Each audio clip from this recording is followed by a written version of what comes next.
friends. Are you ready for chapter 5? Do you remember what it's called? Do you remember? Charlotte.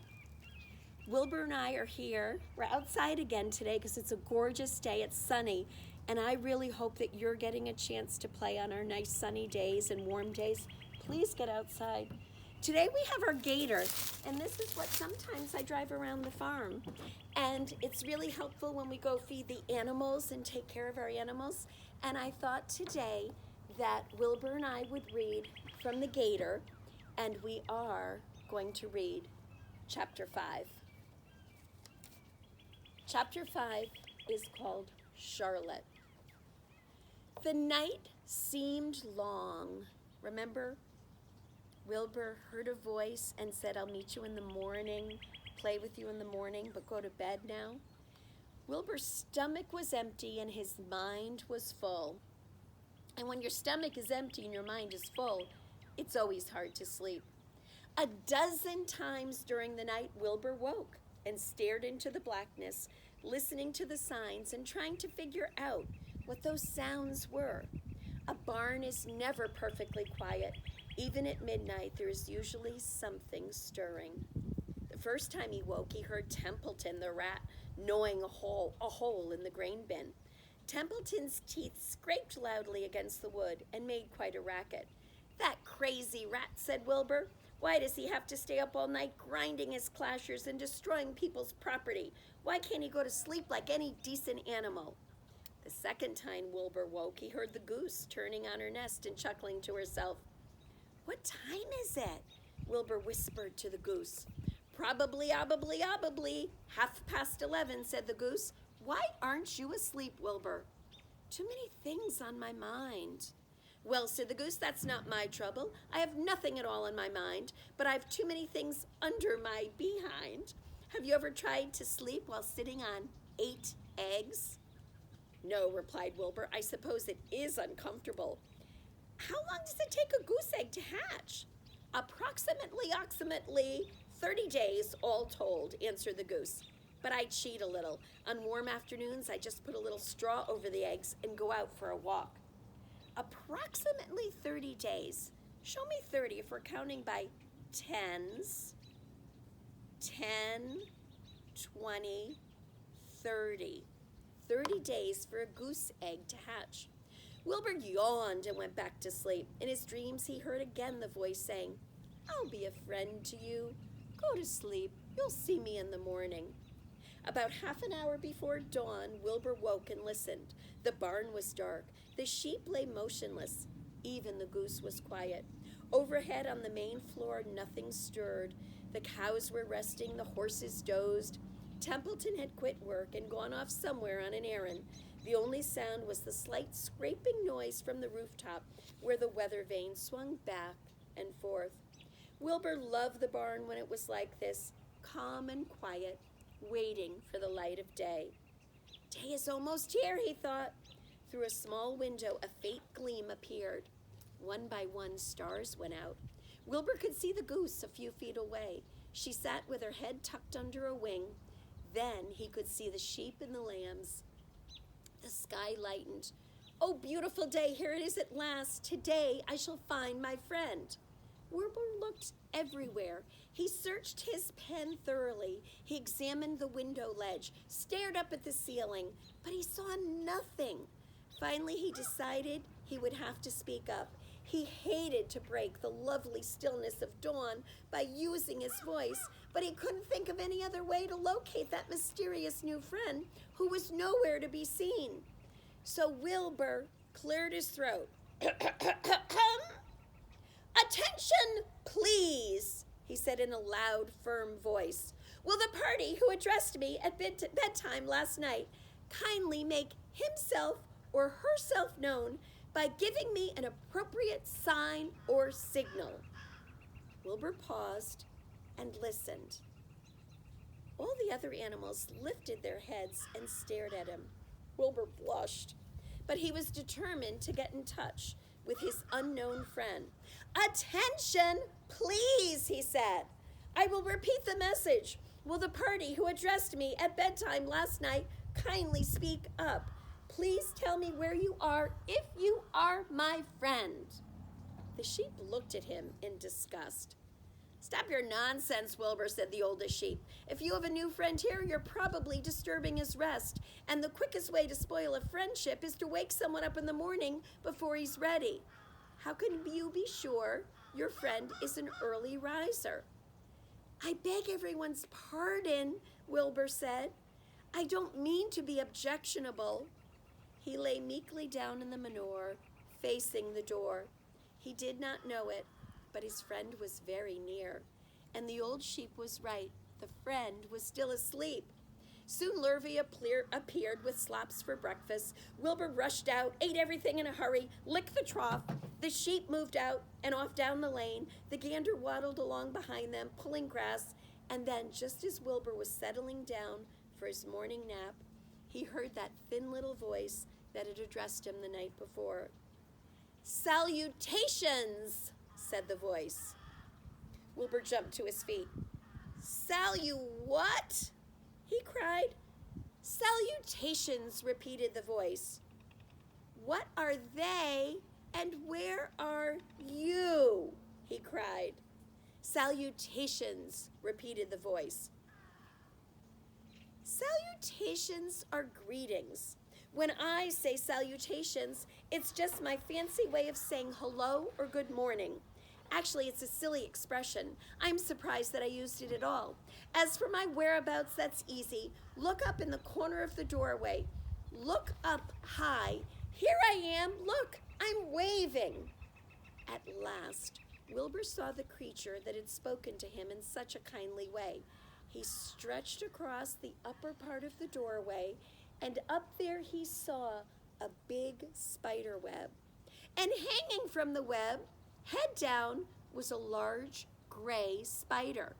She was about the size of a gumdrop. She had 8 legs, and she was waving one of them at Wilbur in a friendly greeting. "See me now?"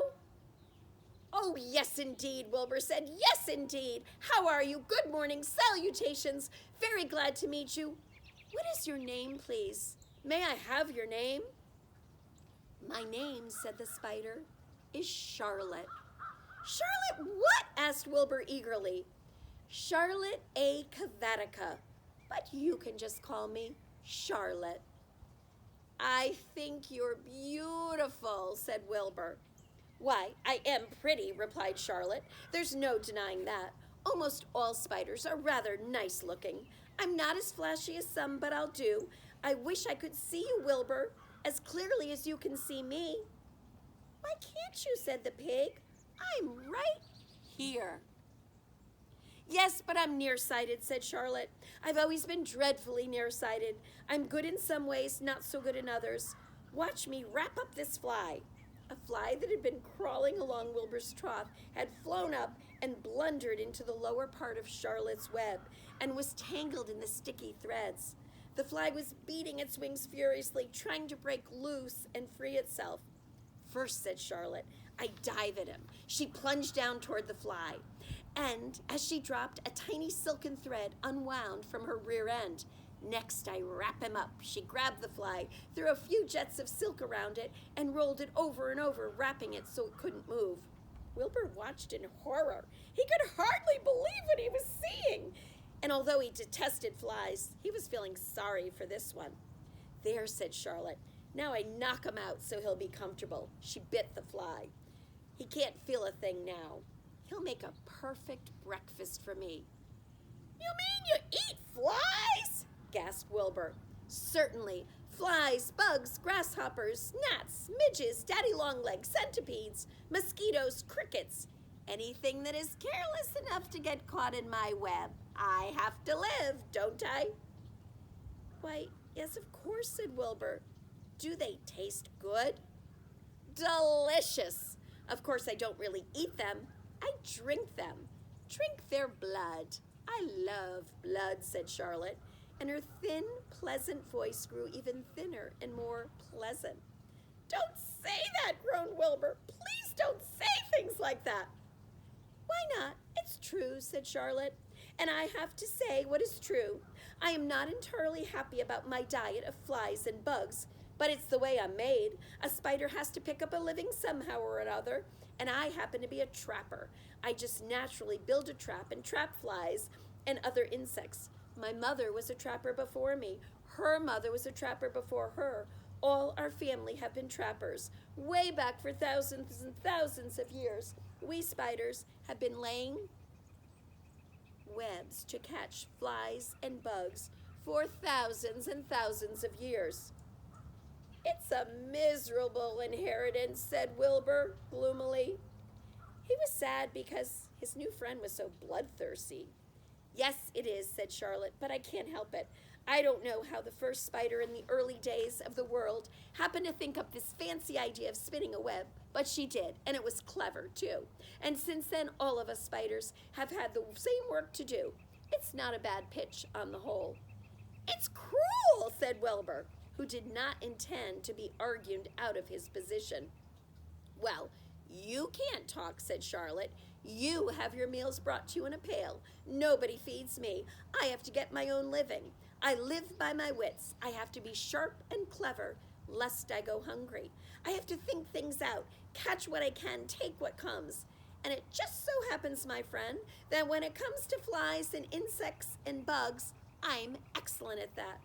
And furthermore, said Charlotte, shaking one of her legs, do you realize that if I didn't catch bugs and eat them, bugs would increase and multiply and get so numerous they'd destroy this beautiful earth of ours, wipe out everything. Really? Said Wilbur. I wouldn't want that to happen. Perhaps your web is a good thing after all. The goose had been listening to the conversation and chuckling to herself. There are a lot of things Wilbur doesn't know about life, she thought. He's really a very innocent little pig. He doesn't even know what's going to happen to him around Christmas time. He has no idea that Mr. Zuckerman and Lurvy are plotting to kill him. And the goose raised herself a bit and poked her eggs a little further under her so that they would receive the full heat from her warm body and soft feathers. Charlotte stood quietly over the fly, preparing to eat it. Wilbur lay down and closed his eyes. He was tired from his wakeful night and from the excitement of meeting someone for the first time. A breeze brought him the smell of clover, the sweet-smelling world beyond his fence. Well, he thought, I've got a new friend all right, but what a gamble friendship is. Charlotte is fierce, brutal, scheming, bloodthirsty, everything I don't like. How can I learn to like her, even though she is pretty and, of course, very clever? Wilbur was merely suffering the doubts and fears that often go with finding a new friend. In good time, he would discover that he was mistaken about Charlotte. Underneath her rather bold and cruel exterior, she had a kind heart, and she was to prove loyal and true to the end. And that is the end of Chapter 5. Chapter 5 was called Charlotte. And I'm wondering what you think. Could two animals who are so very different, a sweet little pig and a bloodthirsty spider, could they become friends? Can people be friends with people who are different? What do you think about that? Talk to your families about that. What do you think? Do you have friends who are different than you? I always say that opposites attract. And I think when we're different than each other, it makes it very interesting. Mr. Rose and I are very different than each other, and we've been friends for a good long time. Okay, next time we're together, we will read Summer Days. Chapter 6 is Summer Days, and we will enjoy that the next time we're together. I'm not sure where we'll be. Today was a great day to be outside, right? A really nice day, and I hope you're getting outside and enjoying the outside. And until next time, mwah, goodbye from Mrs. Rose.